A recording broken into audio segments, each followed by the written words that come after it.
জানা জানা আমার কথাটা একটু শোনো, একটু একটু শোনো। আরে তুমি রাস্তা কেন আটকেছো? মানুষ দেখলে কি বলবে? আচ্ছা আচ্ছা তুমি আমার আমার প্রশ্নের একটা উত্তর দাও। আমি কি তোমাকে কোনোভাবে কোনোদিন কোনোভাবে কষ্ট দিয়েছিলাম? তুমি আমাকে বুঝাও তো একটু। এখন এইসব কথা বলে কি লাভ? আমার তো যা বলার বলে দিচ্ছি, শুধু শুধু কেন আমার পিছনে পড়ে আসো? জান্নাত প্লিজ তুমি এরকম করো না জান্নাত, আমি তোমার ছাড়া থাকতে পারবো না জান্নাত। কে বলছো তুমি আমার কাছে থাকতে পারবে না? সবাই সবার মতো ভালো থাকে, জীবন কারোর জন্য থেমে থাকে না।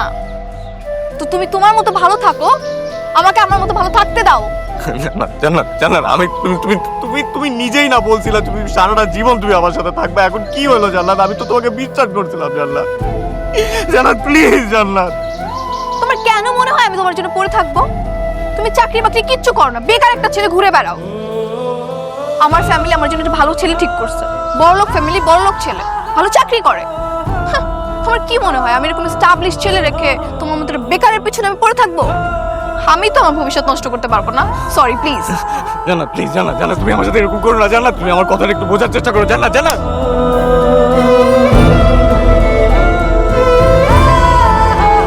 তুমি আমার পিছনে আর পড়ে থাকবা না, তোমাকে আমার সহ্য হয় না, বুঝছো?